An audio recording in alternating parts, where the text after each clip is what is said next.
Good morning and welcome into the show. It is Daniel Orban coming to you live from the Dream Edge and 8 Sports Studios. It is 8 a.m. on the East Coast, 7 a.m. in Soccer House in Chicago, 5 a.m. out west and all time zones in between and around the world. Thanks for tuning in on this Thursday morning. And right off the top of the show, we have a friend of the show and a friend of mine, Sky Eddie Bruce, joining us. Sky, how are you this morning? Great, good. How are you? I am well. Yesterday, reading some of the stuff that came out, it was just kind of crazy to me, kind of seeing what was going on. Finally, I think, to see some of these sponsors speak up, we finally saw what pressure does to this federation, and they fold it like a house of cards in terms of having to respond. Now, we're certainly not responding the way that I want to see us respond and go all the way and finish this thing off properly, but I hope that this response from these sponsors leads us to that conclusion of the resolution in a fair and equitable way for the U.S. Women's National Team. What were your thoughts on some of the stuff that took place yesterday? And we'll get to the apology, non-apology of Carlos Cordero in a minute. But what were your thoughts seeing some of these sponsors speak up yesterday? Yeah, I mean, this has been a really difficult few days, just seeing this line of questioning come out that the attorneys for the Federation chose to go down that path. So seeing a response from the sponsors was uplifting. For me personally, seeing response from my colleagues, my friends in the game, men and women, that this is just enough, that gave me some energy. I think gave this fight some energy, knowing that, we, as a soccer nation, those of us that really care are aligning around trying to do what's right. So I feel a little bit more energy and hope, but I think a conclusion and a resolution, we're far from that. We have just been pushed back into the 1980s again, and it's going to take a while to rebuild some trust and to work from here. I agree. The fact that you read the comments and you see some of the tactics, I guess would be a word I would use, legal tactics, used. The fact that that this was ever allowed, I mean, that's what's so disturbing to me. That absolutely. That it's one thing behind closed doors, and for anyone watching this show, the board of directors does a lot of their business in closed session. This started under Sunil Gulati. It was not necessarily the practice of the board of the nonprofit organization to do all of its business or most of its business behind closed doors. They'll call it executive session, and then they can just keep it out of the minutes. And this is a pattern that started under Sunil. It's continued under Carlos. So, having these conversations about legal strategy, legal tactics, etc., not being in any board meetings minutes, and having those conversations about, hey, how do we want to go about, combating this challenge from the U.S. Women's National Team, would have happened in a executive session. We would have never known the conversations had someone in the room been like, okay, guys, yeah, I hear what you're saying, but do we really think this is a great idea? And I don't know, do you think this was really discussed, like legal strategy was discussed in the boardroom? I wonder and question just the professionalism and just the structure of the board and the information that everyone is receiving. I'm curious, do you really think that they actually sat around the board table and discussed that this would be the legal strategy? Well, number one, there's no way for us to know by the board meeting minutes. Now, we may hear from some board members, off the record or behind the scenes that tell a different story. What I'm saying, though, is that if it was discussed and in any shape, form, or fashion, it would have been done in that executive session following what's been their kind of normal habits. And therefore, we would have never known, even if it was discussed, amongst the board, hey, this is going to be our strategy. The fact that anyone, Carlos, Sunil, Don, anyone would have thought, hey, this is a great idea.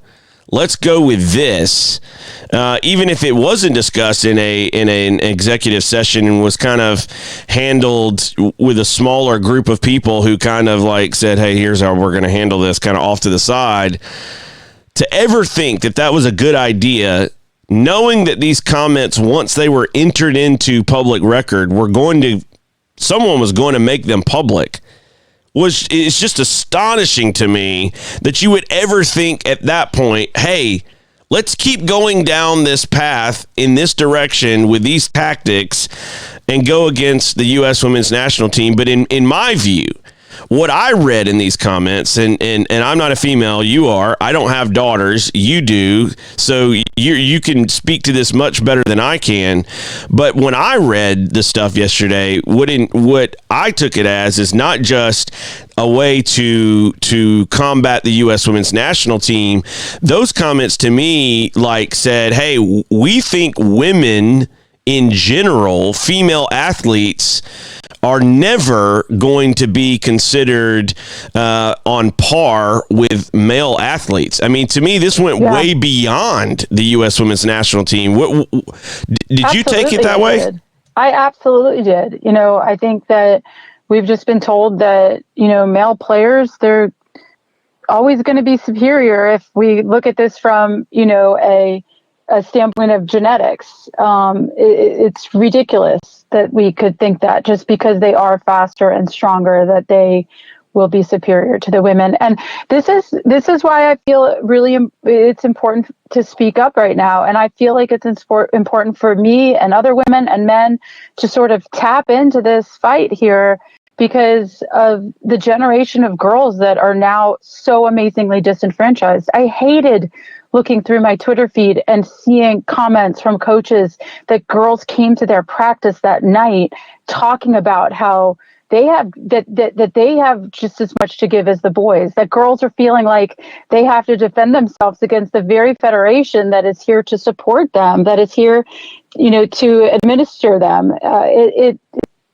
so disheartening. And so absolutely, because of my daughter, there's a generation ahead of me, or a generation of just these badass women who fought this fight for me and my generation in the 80s, that would put up with no crap from anybody who didn't want to give equal opportunity to the girls that they were giving to the boys in the youth game. And I've always looked back at these women and been so grateful for them and been so aware of the battle that they fought for us girls. And now I felt like yesterday, okay, now it's my time to channel those badass women and to speak up just a little bit more, because the Federation basically just said to us that, athletic ability, is gender based, and that the men will always be superior to the girl. And I feel marginalized, and I feel totally dismissed, and I don't want to feel that way any longer. So, in light of all of this, you have a statement released the same night that the U.S. women's national team are going to play. And this seems to be now a pattern with Carlos. He disingenuously will say, or at least I take it as a disingenuous statement when you apologize, you get pressure from sponsors, so now you come out with an apology, and you release it the same night as you have a U.S. Women's National Team match. Just a few days ago, the night before International Women's Day, you released this absurd letter, and basically challenging the U.S. women, and then now all of a sudden these comments start to come to light, on Monday and Tuesday. And really starting hitting the public. This happened before, where it just seems to me that you start, this becomes a pattern, and so it's very difficult for me to take it and say, okay, this was remorse, that this was I'm truly sorry. This to me comes across as I got my hand caught in the cookie jar, and and my mom's like, hey, I told you not to grab any more cookies, and like, I'm sorry, mom. Like that's what this comes across to me as, and just stuffing the cookies in your face. Yeah. Right. Yeah. While I'm still wanting to eat, don't take the cookies away from me. All right. I want my cookies. If my mom's watching the show, she would gladly agree that I was always trying to stick my hand in the cookie jar as a kid. So looking at the pattern and the timing of all of these releases from Carlos, you've either got to be completely tone deaf, which I have a very hard time believing that a guy that is this intelligent, that's had this kind of career, is unintelligent. I think the guy's super smart, and so I don't put this down to a lack of intelligence. To me, this comes across as intentional. The timing and the way everything comes out, it's reactionary. Maybe it wasn't the strategy of what you were going to say when you're going to say it wasn't well thought out, but the timing itself to me seems intentional. And you release this, you have a U.S. Women's National Team match, and we all knew what was going to happen. Right? You knew this. I knew this. The world knew that you challenged the U.S. Women's National Team, and they're going to show up. This is one of the things I talked about last summer during the World Cup. I've talked about it even recently when I talked to Jill Ellis in Berlin a few weeks ago and did an interview with her. I brought it up to her how this team, and this is probably, other than there's a handful of other teams that you could say this about. The Chicago Bulls in the 90s with Jordan would be another one of these teams that would talk a lot, and if you challenge them, they would still talk the talk and they would walk it out, and nothing you could do about it. That is our U.S. Women's National Team. Moxie. And they have it in spades. You knew when they got challenged. You knew when the comments came out, regardless of whatever Carlos said, they were going to show up last night and put on a performance. And yet again, they delivered. What were your thoughts watching some of that and seeing how they handled that moment? They made a statement before the game, turning their warm-up jerseys inside out. I mean, I think the country is coalescing behind them, and I think the Federation is in major trouble. Yeah, I would agree on all fronts. And seeing the women turn their the shirt inside out and walk out to the field like that, to me, was a moment that that everything clicked for me, because I think that there have been so many of us, myself included, I'll speak for myself, who have been hesitant to speak out against the Federation because I care about it tremendously. Like, I don't want to badmouth an organization that I really want to be behind. Like, I want so much to be behind this organization. I'm also fearful. I love the fact that I'm a grassroots instructor for U.S. Soccer, and I love the work that I'm doing there. I would love to have a full-time job with the federation down the road. Like, I don't want to affect that in any negative way. And so I feel fearful of speaking out against the policies and what I'm seeing is happening in the youth game, in the women's game, with equal pay, in so many levels.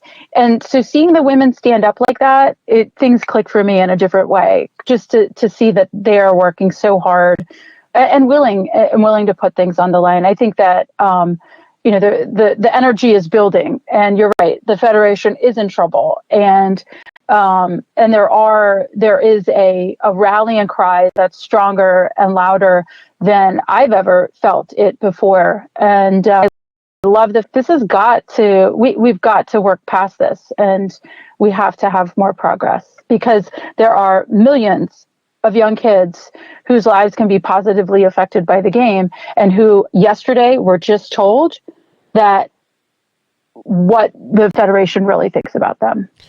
It was so disturbing, and I like you, am happy to see that the sponsors are starting to speak up. The media has not, in my opinion, done near enough to bring pressure against the federation. Too many have, gone along to get along, and I've talked to many off the record, behind the scenes, who have expressed similar views to you, where there's been concern that, if they really go at the federation, or if they go at Major League Soccer, or if they go at this organization, or if they go at this organization, that they don't really feel like they have the freedom to do so. That they can't be critical in the same way that an NFL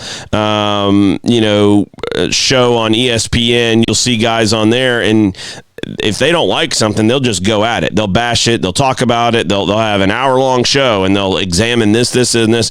And we're not seeing that regularly in our soccer media, especially like on ESPN and Fox, the two broadcasters that are partners with U.S. Soccer and Major League Soccer. You don't. Others, you haven't heard a lot from, even during this women's national team fight, until now. We see these sponsors speak up, and you get this weak apology from Carlos Cordero yesterday, which to me was just completely disingenuous. It had to be submitted. It had to be said, but it was one of those. It was kind of like I got caught, and not just the kind of cookie jar example, but it was also kind of like I got caught, and now I have to do this. Not that I wanted to do this, but I have to do this. And in light of all that, you had the U.S. women's national team put on a show last night, and even though the federation's philosophy, and we know how they really feel about players, not just male and female, but bigger, faster, stronger is so ingrained into our federation that it actually goes to the point of sexism for them, that bigger, faster, stronger is the main determinant of whether or not you're a good soccer player. Last night, I felt like we saw a good bit of skill and some incredible shots, certainly shots I haven't seen recently from the men's national team, on display. And after the game, as she has been really apt to do over the last few months in the World Cup, she was very vocal. She was vocal again last night with a great statement. Megan Rapinoe, I just want to say it's all I didn't hear Megan's statement last night. I saw it this morning, and I read that and just felt like she's saying exactly what I want to say. And I think that other people are rallying around that, because a lot of us don't have words for these, like these feelings that we have, or this frustration. It's hard for us, for me at least, to put it into words. And I felt like the women are sort of channeling what I want to say. And so I've been able to rally around them as well. I think that the bigger picture is that we all want to feel a connection to this federation. I said this earlier, Daniel, like we care so much. And I'm just over feeling so disenfranchised or feeling like I'm not being heard or I'm not cared about. Like it's time for our leadership to really demonstrate that to us. And it will take years for them to be able to bring us back into the fold. Of course, it will happen with the right leadership in place. And the women have been so impressive along the way, and have always been. I mean, they've always been, inspiring generations of women globally through the work that they're doing. And that's a conversation that isn't told enough. Like the pressure that these women have to inspire women globally is significant, and they've done a masterful job at it. I agree completely, and that leads me to a player. That is the language of Twitter trolls who think how women's players would perform against men's players actually matters, when it is quite obviously an apples to oranges comparison of no value at all. The language of Twitter trolls should never be the language of U.S. soccer, and Cordero should leave his post now, since he does not appear to understand that. And he went on to write even more about the strategy, Carlos's decisions, and he went on to say this: Cordero should resign not just for the Federation's legal strategy, however, but because it's only the latest example of his poor judgment and performance since he took over the Federation in 2018. Just last Saturday night, Cordero decided to release a public statement challenging the U.S. women's national team on the court case, and he was deservedly criticized by several players for doing it the night before an important game against Spain. And so he's going through and just really calling some things out. More media pressure, which is coming on the heels of seeing Deloitte and Budweiser, Visa, speak up, and other sponsors, Coca-Cola yesterday, making it known. Hope Solo sent a tweet out that she was reading something while sipping her. Heard it so much from the public, from media, from sponsors, that changes happen. Here in the States, we've almost had so much insularity at the board level that they have really felt like they're above it all, that they can't be challenged, that they can't be held accountable, they can do whatever they want. And I told someone the other day, it really feels like a board gone rogue. And when I sat in this year's AGM, I've sat in the last three AGMs. The presidential election in 2018, there was a lot of, angst and frustration, but also a lot of, desire to vote and change. And we saw the actual raw votes for reform and change win the day, but because the votes were weighted the way they were, they didn't win. But that was encouraging to see that okay, there were people within the Federation that really wanted to see things change and improve and reform and work better. Last year's AGM in 2019 in Arizona, it was a different feeling. There wasn't as much angst and outrage. They had kind of resolved to the fact that the board could kind of get away with whatever they wanted to get away with, but the level of frustration was even higher. It was festering. It would be a word I would use to describe. This year's AGM, that festering went into all out, like, we're going to challenge you from the floor of the AGM, and the media are finally putting enough pressure to where heads could roll. They haven't rolled yet, but heads could roll. And reading the comments from Grant Wall, it's hard to argue his point against him that Carlos should not resign. I mean, when you look at it in context of the strategies, the decisions, the number of lawsuits that have occurred under Carlos Cordero since 2018, the continual habit and repeating of bad decisions decisions in terms of timing of releases and questions of things, and this legal strategy that this wasn't like 48 hours ago this happened. Yeah. This had been ongoing for months. We just found out about it in the last few days officially.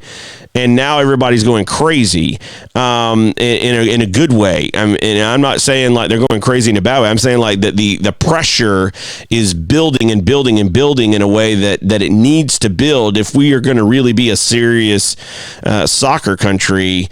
Looking at everything where we are and everything that's going on, and talking to others in the game, what are you hoping to see going forward with the pressure that's being exerted from these sponsors and the media pressure that's starting to rise? What are you hoping to see over the next season?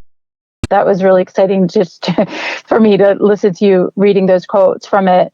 I think we need, along with mainstream media speaking up, we need more information as a public. We need to understand how these decisions were made, why they were made, in terms of legal strategy. We need to understand and know if the board knew about this, if these were open conversations that had happened. I would like to hear from. I would like more information about that. We just need consistent transparency. And I said earlier, Daniel, like this lack of trust, these are not new feelings that many of us are having. They're just more pronounced, and they're more, for me, like I feel like there's more of a rallying cry around us saying, please, let us be a part of this federation in a way that we can support the positive growth of the game in the United States. We do want to make soccer the preeminent sport in the United States, and we want leadership that we can believe in, that we can follow, that we can trust, that we know has our best interest, that has the best interest of all players in the United States, and people that are connected to the game in mind. And I think the continued pressure from sponsors will go a long way in that direction, because we all know that the money really does speak. Money really does speak, and looking at where we are with the way the setup is of the federation, thoughts on public hearings? I know that there's been rumblings. If the path to that is having congressional hearings, that I know the U.S. Olympic Committee, has the ability to put in place, like then yes, let's do that. But I feel like for me and my skin in the game, and where I'm, probably coming to this conversation is where a lot of people are coming to this conversation. It's that I don't really have enough information about exactly how this needs to play out, but I feel like, that the possibility for change is right around the corner, and I just want to keep pushing for that. But as for like congressional, happenings, it's not something that I really understand enough about. When you brought up a moment ago the fact of not knowing where the decisions came from. Chris Kessel was released a couple of tweets last night that kind of point to this. He said, nobody knows who is making decisions within the U.S. Soccer Federation, from the U.S. Women's National Team case strategy to the Court of Arbitration sport strategy, the hiring of anti-U.S. Women's National Team lobbyists, the positioning of the Federation concerning training compensation and solidarity payments. Nobody knows who decided, the directors, to stand up and say, look, this is unacceptable, and to me, at least bring some things to light, or make some statements themselves as to what's going on and how is it happening. Because if I was in their shoes in terms of being in that position, I would be, if I was not included in these decisions and didn't know about them, and the board was, or some on the board, this board gone rogue, as I talked about before, were saying some things, I would be irate and demand to know and demand change. And if it wasn't coming and they refused to do the right thing, I personally, I feel like I would be someone who would just be like, okay, I'm done. I resign, and here's why I resign. Like I couldn't handle it. I would hope the men on the board do that as well. Like, I mean, this isn't just about the women standing up, which is so refreshing right now. Is that like this isn't this is a issue for all American soccer fans that care about the game to really be, to really have more information about. And the men on the board need to stand up as well. This is just not good leadership. And we haven't had good leadership for way too long. And it's time for that to change. And, I'm friends with some people on the board, and these are conversations that I have not had with them. And I haven't broached these subjects because, I appreciate as what we've seen this week, that they have fully, and when I'm using the word they, I'm referring to the U.S. Soccer Board of Directors, because until we know names, whether it was one or two or three people on the board that were handling this and the rest of the board didn't know, which even in that standpoint, all of these things are leadership problems. Even in that standpoint, as a board member, that's a problem. You should know, and you should have been trying to find out if you didn't know. I think every member of the board is culpable on some level. It may be that some more than others, but until we know names and who is responsible for what, we have to look at the entire board. They're all attached to this, and the fact that they are, part of this, sexism and misogyny and just being overt in their actions of how they've gone about legal strategies, not just with this case with the U.S. Women's National Team, but in other cases, the way they've handled themselves in the actions that they've taken. And we've seen this pattern repeat yet again here, and has shown itself in a different way with these disparaging comments, terrible comments. We can't condemn them enough. To see this to really finally come to light in a way, it's been necessary for a very long time, and it needs to happen in order for us to really get this country going in the right direction when it comes to our federation and the game itself. Do you have any last thoughts before we let you go today? Just in where we are and in what you're hoping to see over the next few days, weeks, and months.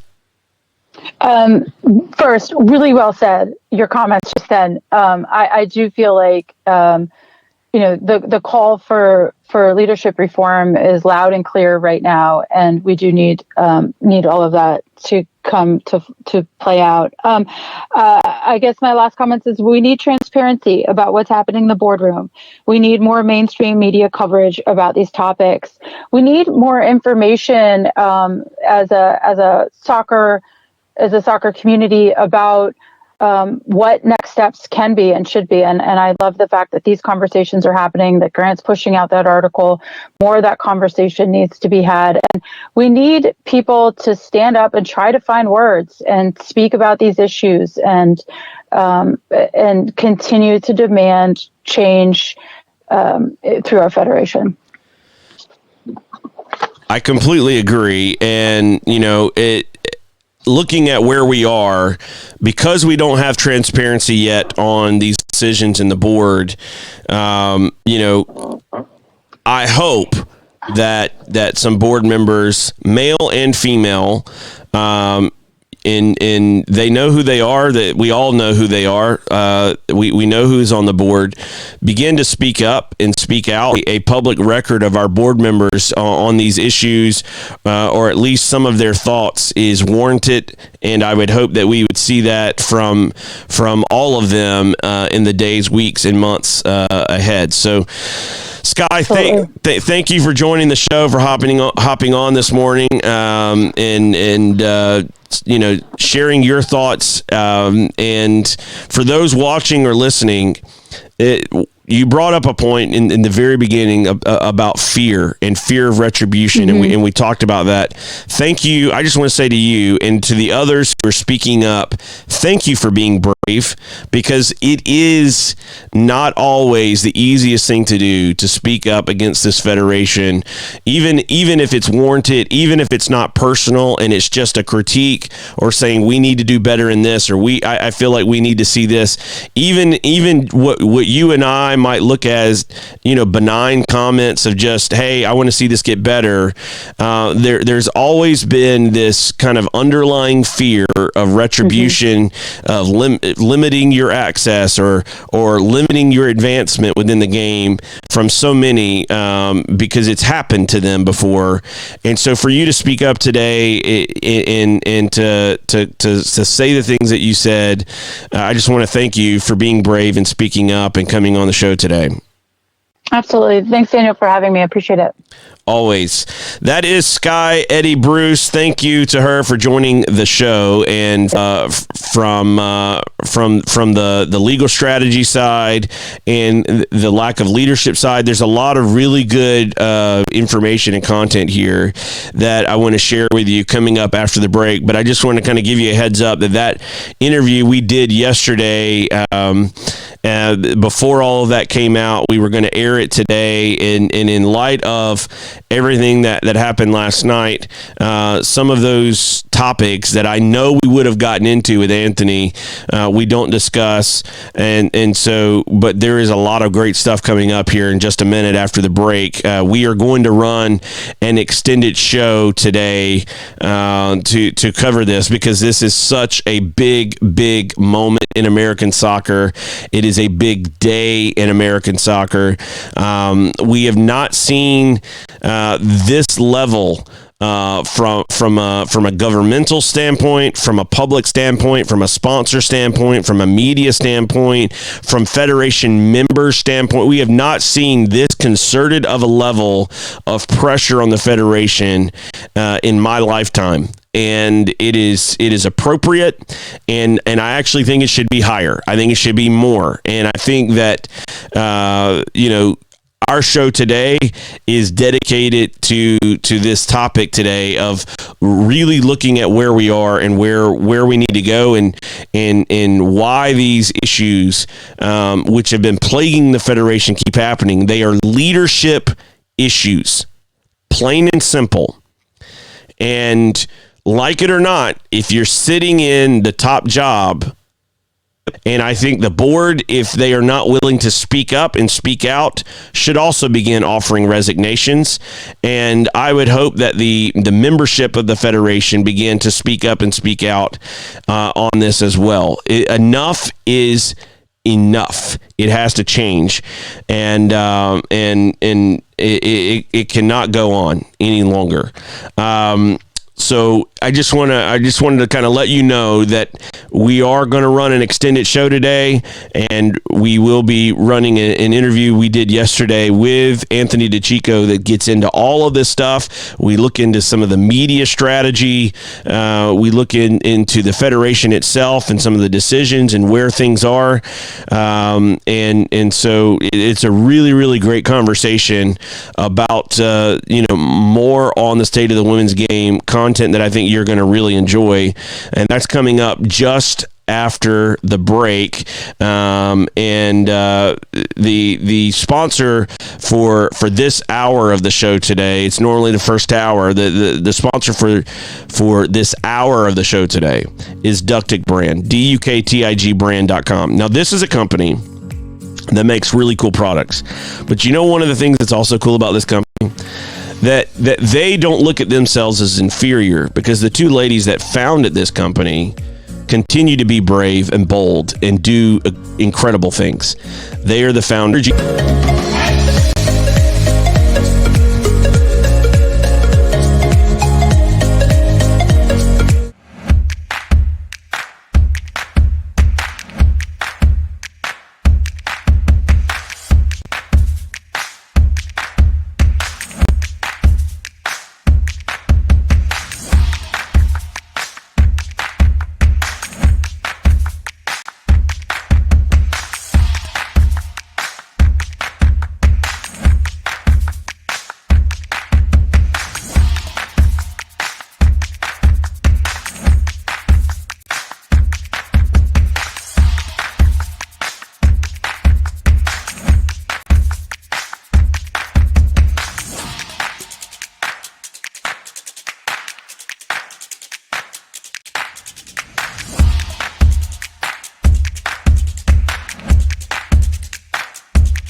the quality level of our women's national team, the success of our women's national team, etc.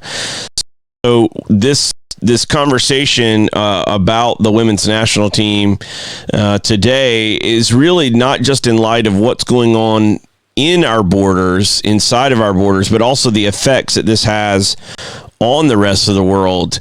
And all eyes on the world on our U.S. women's national team from around the world right now, especially because news came out this week from this case, the equal pay, equal treatment case from the U.S. women's national team, and prior to that, a letter from President Carlos Cordero, who, to me, made some very disingenuous statements about the offers U.S. Soccer's made when he knows full well those offers include equal pay as it relates to the men's national team back in 2011.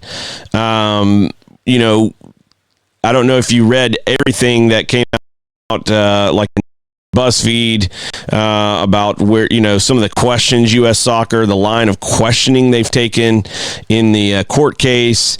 But to me, it was very appalling. What is your take on some of the news that you've seen this week in regards to the letter from President Carlos Cordero, as well as some of to the degree that we're seeing at the moment? And the first thing that I'll say is that it is incredibly disappointing, but not surprising, to see the tactics and the approach that the Federation and their outside counsel have taken.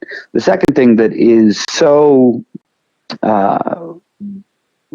awesome is you get a real sense and an opportunity to see not only the intelligence of the women who are involved in the women's national team program, but also their understanding of just how significant this is, not only for themselves, not only in this current moment, but for women's national team programs and for women on a global scale.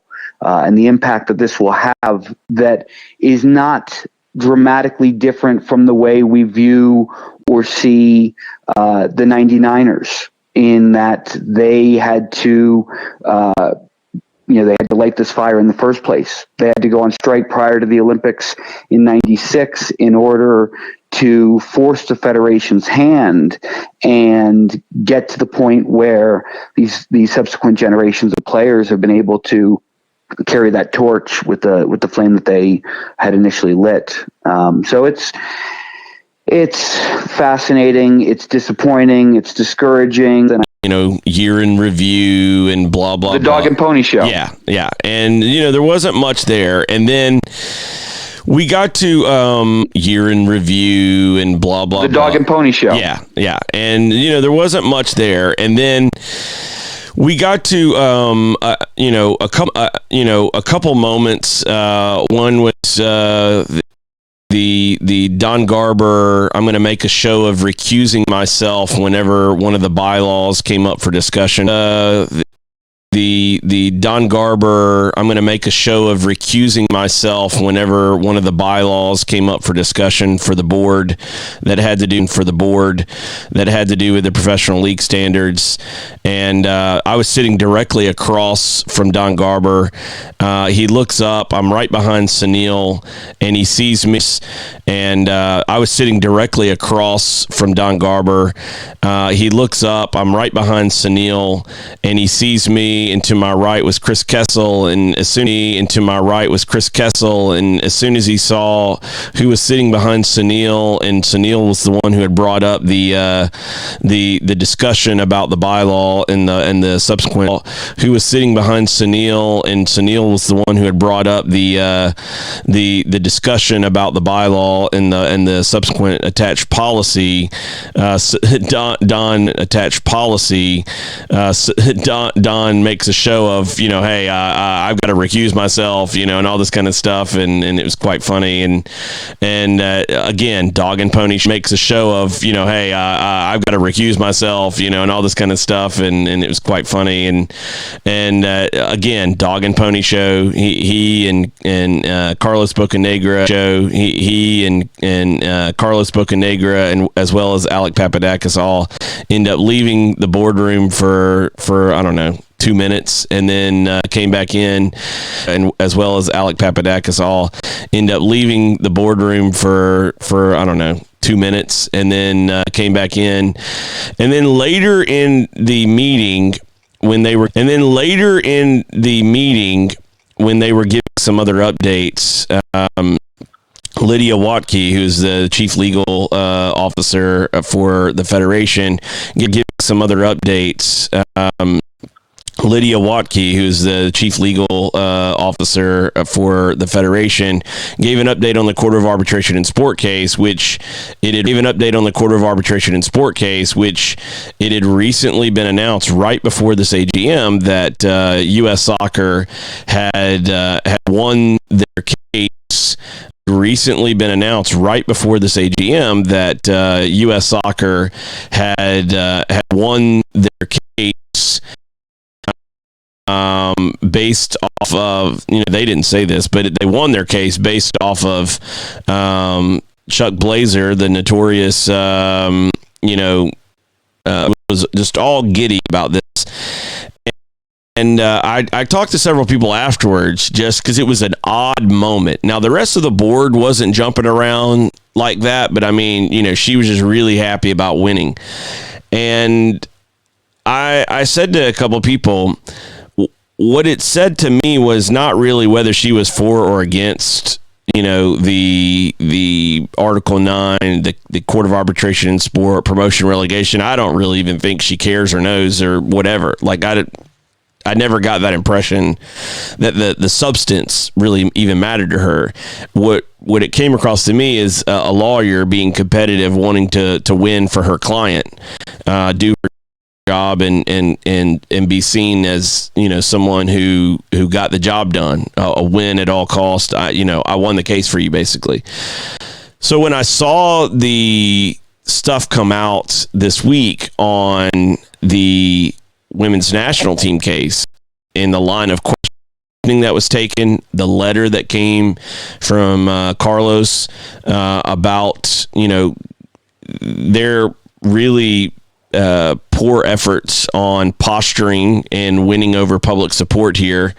I just kind of thought back to that moment of how she acted in that moment, and in terms of kind of being so wrapped up in winning. And I just think the Federation hurts us even more down the road in other ways. And the fact that they've just kind of gone, headstrong into the wind on this thing is just, it's a head scratcher for me, why you would do that.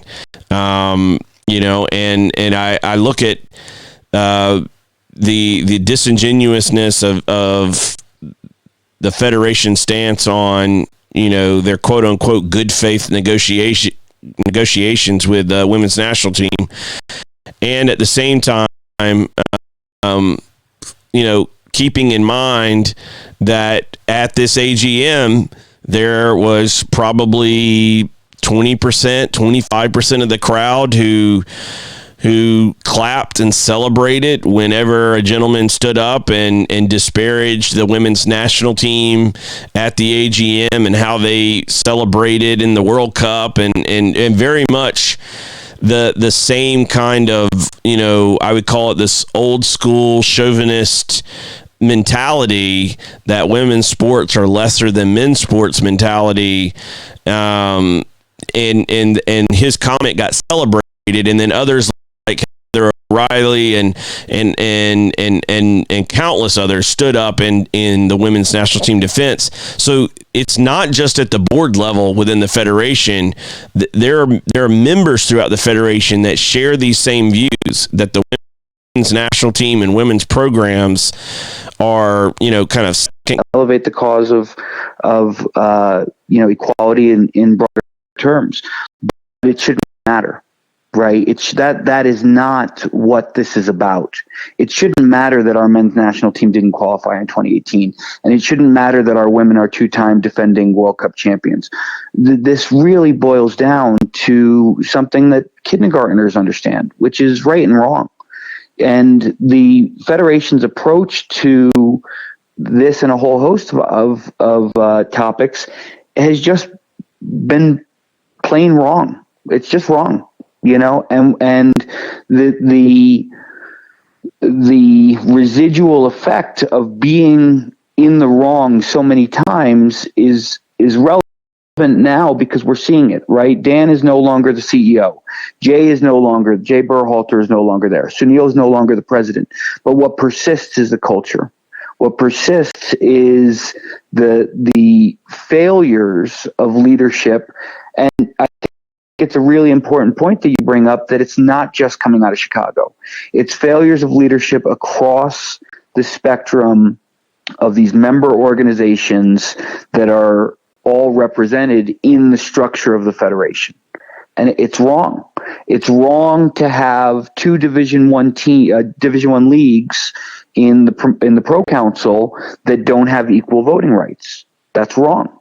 It's wrong that after years and years and millions of dollars in support of Major League Soccer, that when the NWSL makes a request for $7 million in support to base stronger. But at this moment, the NWSL is the best women's professional league in the world.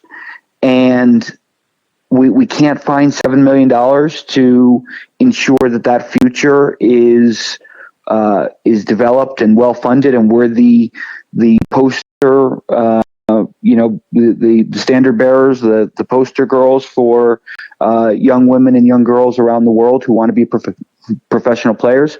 It's just not right.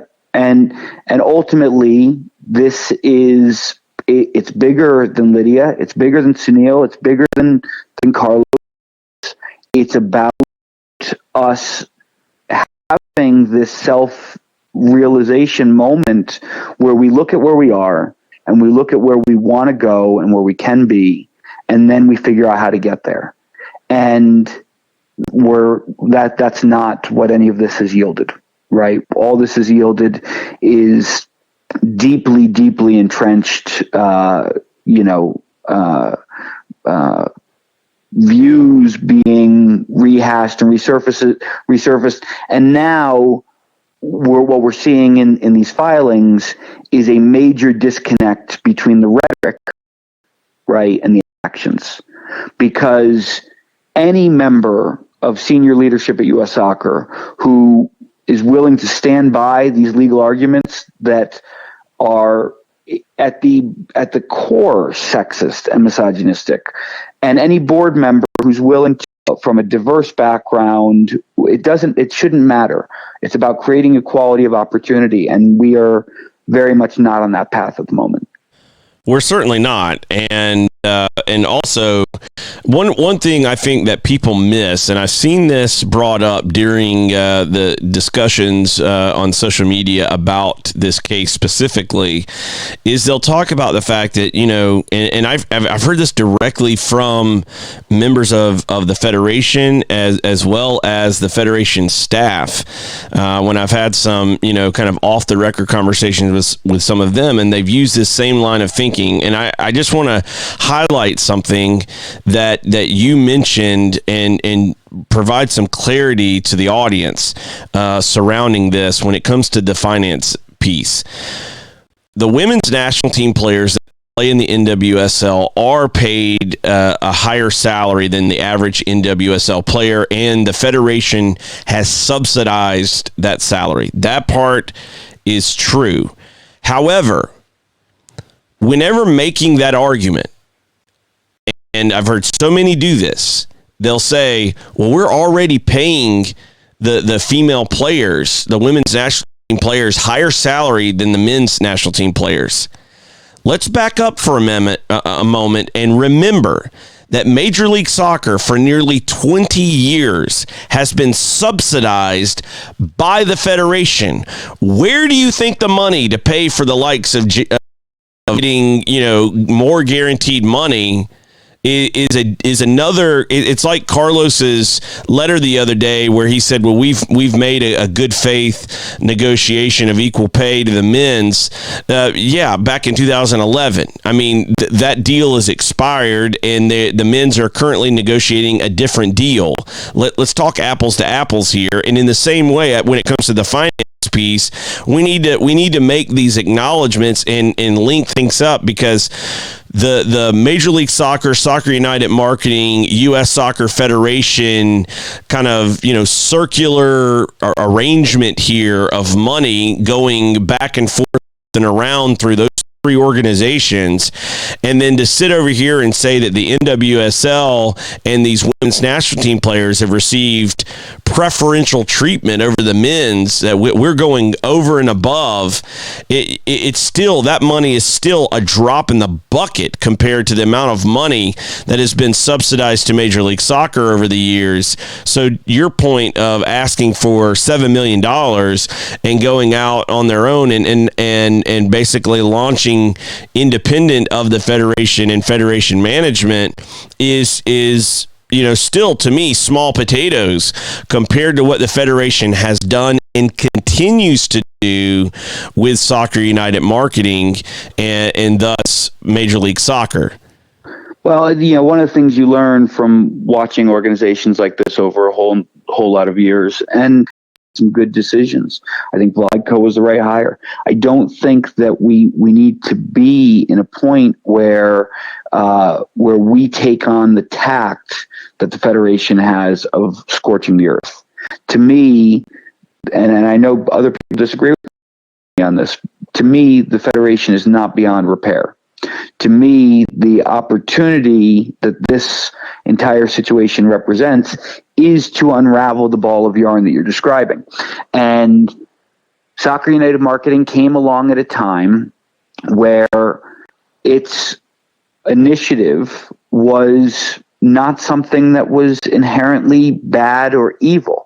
What is problematic and has been problematic has been the inherent conflict of interest that has existed for, as you say, so I think some came along in 2002, so 18 years ago, almost 2 decades ago, which allowed for leadership in the federation and leadership in Soccer United Marketing, Major League Soccer, to essentially renew the deal without scrutiny time and time again, right? And the substantial piece of that relates to the women's national team players and the NWSL is that the women's national team media rights are bundled in with the men's national team media rights and all other U.S. soccer properties. And so Barcelona, right? That's not what we're talking about. What we're talking about is the opportunity to take advantage of the property and maximize revenue. And so my criticism of Jay Berhalter, who left the federation last month, was not personal. It's not a personal attack for me on Jay. What it is was failure on his part to realize the true earning potential of what the women's national team program and the women's national team players bring to the table. And this is now being demonstrated because in this last CBA negotiation, the women's national team players took back their image and likeness rights, which the federation had failed to utilize properly. And now they're doing deals with Fanatics and Breaking Tea Company and all kinds of other organizations that are now allowing them to turn that into money. So what we're really talking about here is unraveling a ball of yarn that has been running down a mountain, collecting steam for a very long time, and getting to a point where we are all working and paddling in the same direction. And what the federation's approach to this has been has simply made that outcome that much harder. It's not impossible, but it is very very easy to see that the respect that the Federation has for the women's national team players, for our program, all of these court filings become public, it's the reveal, right? The mask is off, and we can see through everything that they've tried to prevent us from seeing. And it's not surprising, but it is thoroughly, thoroughly disappointing. Absolutely. And, I agree with you about the timing of the release of the letter. What goes through your head? I come at this from if I was president of the Federation, I would be, how can I rally the troops? How can I get the country on board? How can we be, one country behind our national teams and support? I'm not thinking about the night before a match. One nation, one team. Right. Kind of rings a little bit hollow when this is the stance that you're taking, right? For sure. And to your point about where the money is, where the viewers are, you hear these kind of token arguments thrown out because it maybe in the past that was the case, but here in the recent future, especially with all of the success the women's national team have had in the last 5-6 years, when you look at where things are in terms of viewership. For example, Paul Kennedy tweeted this out the other day. First, and there's more people watching on TV. Any metric we're using, it's not adding up. The women sold out Red Bull Arena for the England game on Sunday. They are at standing room only tickets remaining for the game. That was the Japan game. They're at standing room only tickets for the game in Frisco coming up this week on a weeknight in the middle of the global health scare that everybody's obviously aware of. So it is fascinating. And by the way, that July game that Paul is referencing was the World Cup final, which we won. Right, and was watched by millions of people, and was the beginning of a celebration that led to hundreds of thousands of people lining the streets of New York. I mean, the popularity of the women's national team players and the program and the team can't be disputed anymore. There's no question about their standing in the sports landscape. What's fascinating about them, going back to your first question, is that they're able to do this while fighting their own federation, while playing in the World Cup. They're shadow boxing the president, right? I mean, they are a force, and they're our force. They are what we should be rallying around. And I was thrilled with the Men's National Team Players Association coming out in support of them earlier this year, and their state announced the TV deal until 24 hours before the initial game. And 300,000 people tuned in on FS2, on Fox Sports 2, to watch the opening game, which isn't necessarily the easiest channel. It's not, a channel that everybody has. And you're still seeing people go out of their way because they care. And that's against weaker opponents too, but they care. They care deeply about this team. What we're talking about, when I say we're talking about respect, it's true investment in the future of the women's game in terms of creating a buzz and marketing the game effectively, efficiently, and professionally. And that's at the core of this as well. If you want to actualize revenue, you have to take the same position with regards to the potential that the women's team has as you do for any other men's professional sport. And I'm not even willing to compare them to the men's national team, because the men's national team, as we know, has been in disarray. We know that attendance has been plummeting. Right now, they're at a relevance level that I feel like I haven't seen since before the 94 World Cup. And that includes the debacle they had in France in 98. So I subscribe at some level to Julie Foudy's, during the She Believes broadcast. She was talking about the men's program and the women's program coming together so that when the men are having a bad year, the women carry some of the weight. And when the women have a downturn, like we did in the 2000s, the men's team carries the media coverage is dedicated to women's sports. And it comes back to that's simply not right. It's simply not right. Just today, CBS and the NWSL announced a deal, multi-year deal for NWSL broadcast. And a lot of people are celebrating the deal. And CBS has recently acquired the Champions League rights following one more season on Turner and Bleacher Report. So CBS is getting into the game. What bothers me is that CBS is only planning to broadcast 2 games on their over-the-air channel. The opening game of the season and the championship game, the last game of the season. Well, this is a league that right now in their playoff structure only has 3 games. So the fact that you can't commit to broadcasting the entirety of those 3 playoff games on your CBS station, to me, that's indicative of the systemic issues that this team represents the fight against. And it's you asked earlier about how this works going forward. The way it works going forward is we need to develop a unifying vision. It can't just be ad hoc solutions to individual problems. It has to be a unifying vision that does fulfill, as you say, win at all costs. And I don't even say win at all costs, win at any cost, right? But the cost that they're trying to play this game at, it's just simply too high. I completely agree.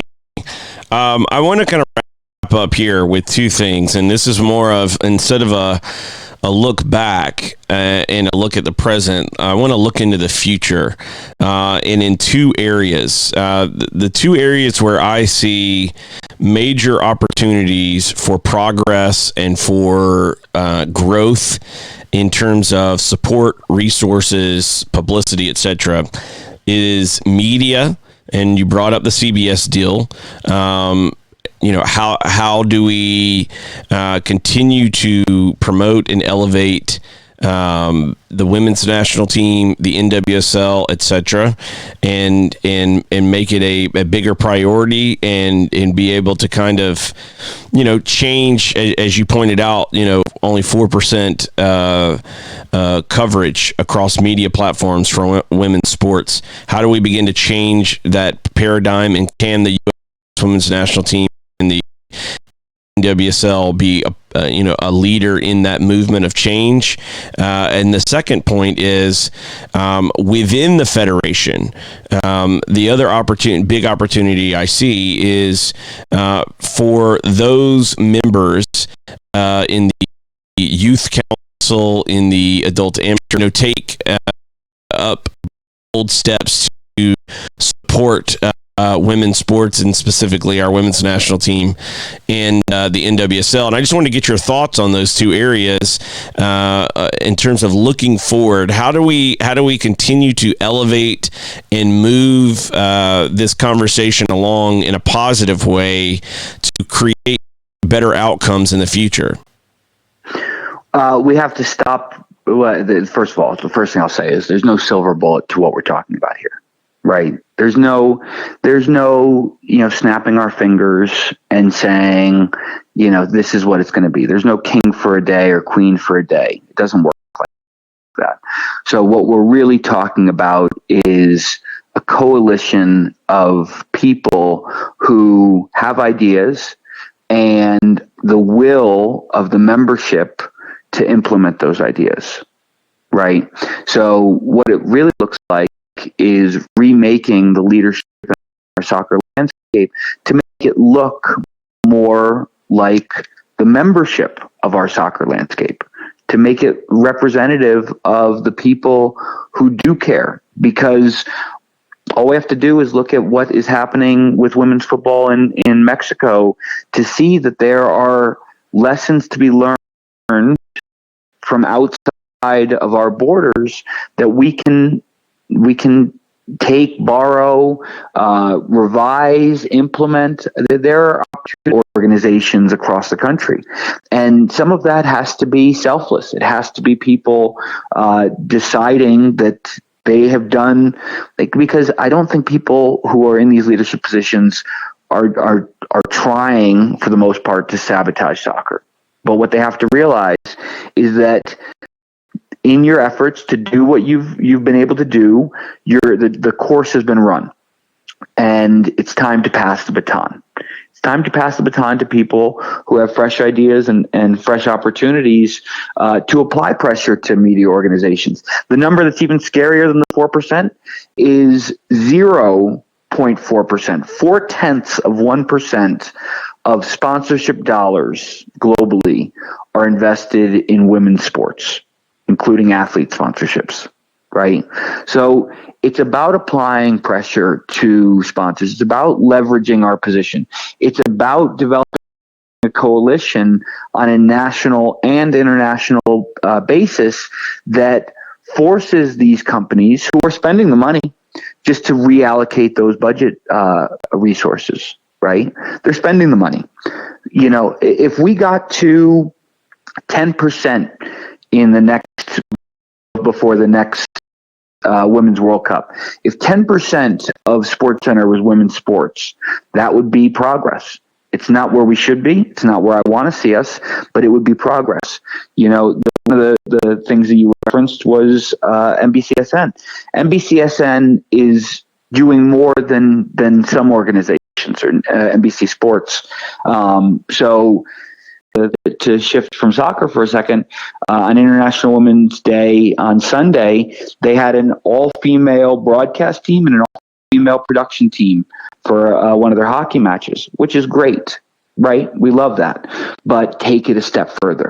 The step further would have been to do that and then to broadcast a doubleheader with an NWHL match and highlight the women and their ability to perform at the peak level on the ice as well as off the ice. So it's an ongoing process, and we have work to do. And a lot of it is disheartening. When you read these court filings or some of the things that come out of Chicago, it can be disheartening. But cynicism is the enemy of our progress. And the ability for people to coalesce behind a vision for an equal future, for a representative future, and for a future where we can celebrate the successes of our men's and women's program. And, you know, we haven't even mentioned, so I'll mention it right now, that our U20 women's national team just steamrolled the region with future stars, Bree Pinto and Trinity Rodman and Sophia Smith, who was injured a little bit during the tournament, Claudia Dickey in goal. We have a pipeline to represent what everyone in the world wants to be. And when my father was the national team coach, enough of us get on board, you know, sooner or later we can get there. I completely agree, and I appreciate your time as well on the show, as always. We have a long way to go, and looking at where we are and looking into the future, what I see is opportunity, and I hope that others begin to grab that opportunity and say, hey, let's forge a different path, because we have a big 2022 presidential election coming up for U.S. soccer. I think that's a key area that everybody should be focused on. I think, as you pointed out, the state associations all have elections that are ongoing where people have opportunities right where you are to get involved and slowly over time change the course of direction of the Federation. So, Anthony, thanks for joining the show as always. Appreciate your time and all of your thoughts. How can people connect with you on social media? The social media I use the most is my Twitter, which is DeChico Method. But I'm out there. I'm not that hard to track down if people want to. Perfect. Well, Anthony, thanks for coming on the show as always. We appreciate it. Have a great rest of your day. You too. That is Anthony DeCicco. Really appreciate his time and his thoughts on where we are in the current context of the U.S. women's national team, but women's sports, women's soccer in general. You can bring water into communities. It truly transforms them. It changes everything. Or you could know that you'd made a difference. You could know that you truly impacted the life of a family, of a community, of a region. There was either clean water or there wasn't. We believe in a world where every single person has clean and safe water to drink, and we will continue fighting until that happens.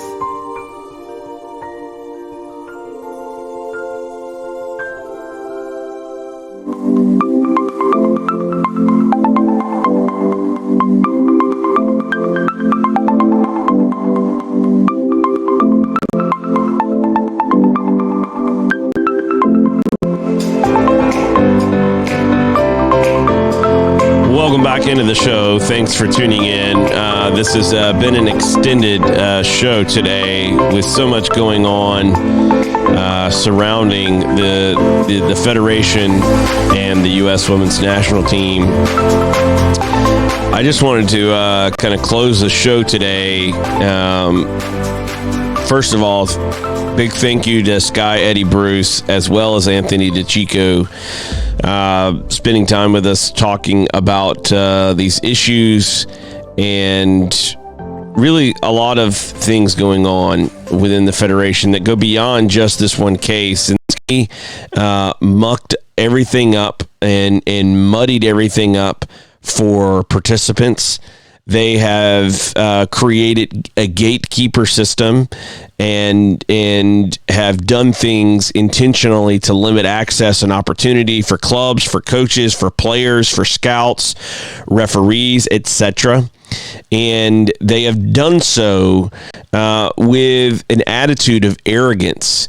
And they have created a situation of insularity when it comes to the board of directors to the point to where it has reached a state, and I've said this before and I will say it again today, that the combination of arrogance and ignorance is such a dangerous place to be, because you're blinded by your insularity, you're blinded by what you think you know or what you think you can get away with, and when you silo yourself off from accountability, when you create an environment where people are unable to democratically hold you accountable and challenge you, not personal attacks. I have never advocated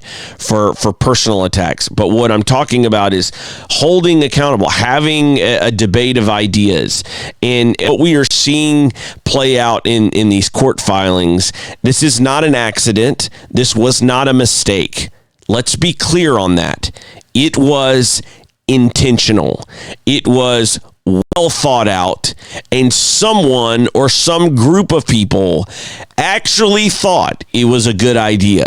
And that is so disturbing. It is despicable. It is disappointing. There are not enough words to talk about how bad this strategy, these actions, and these words are and were, and the effects that they have and will have on our female players, but our people within the game, male and female, across this country. The idea that people are still in charge today, that were in charge while these things were being undertaken and things were going on, is beyond me. Grant Wall and his call for the resignation of Carlos Cordero, I second that wholeheartedly. He should resign immediately, now. And every board member that does not publicly come out and rebuke and speak against what has happened should also resign immediately. Our federation should have leaders on the board.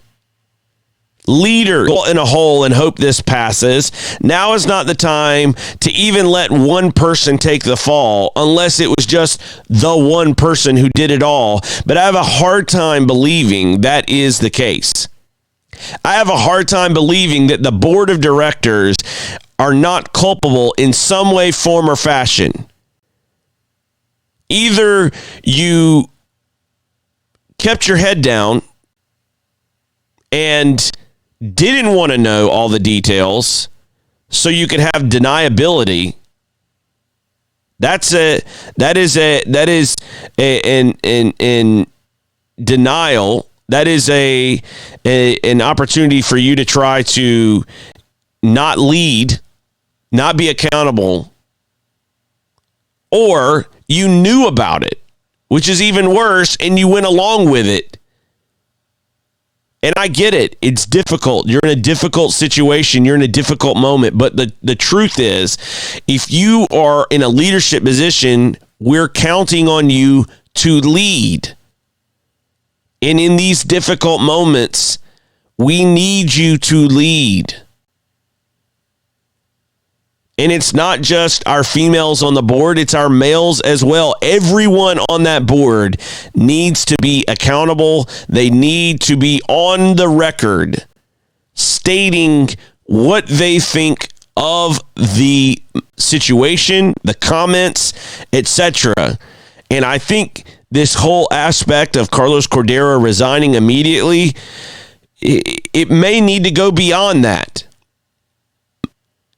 I would argue that it's still status quo, even if Carlos resigns. And that is not to say that means he gets a pass or that he shouldn't resign. He should resign, or he should be fired and forced out for his bad leadership and stewardship of the position.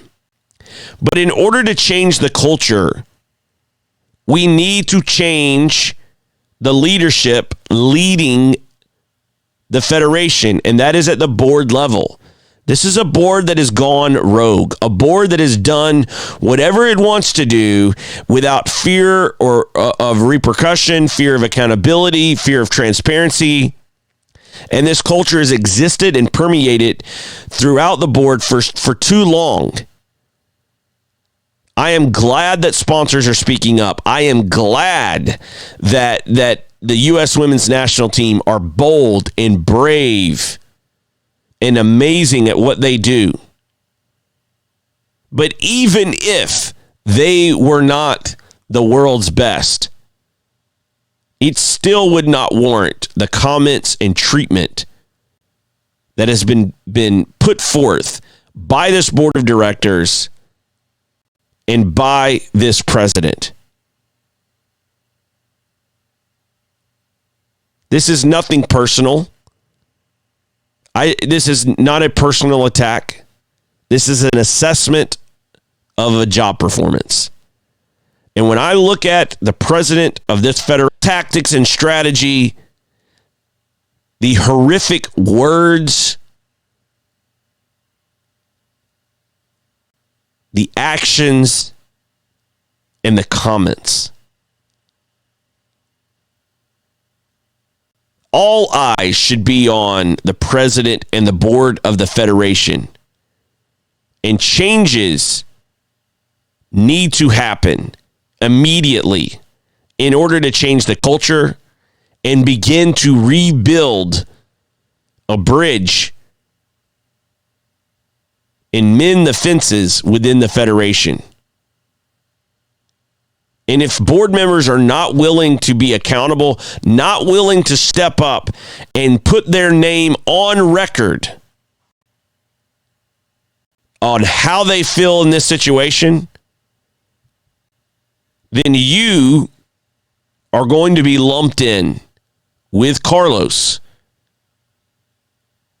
as part of the problem and not a leader to fix the problem. That is our show today. Thanks for watching.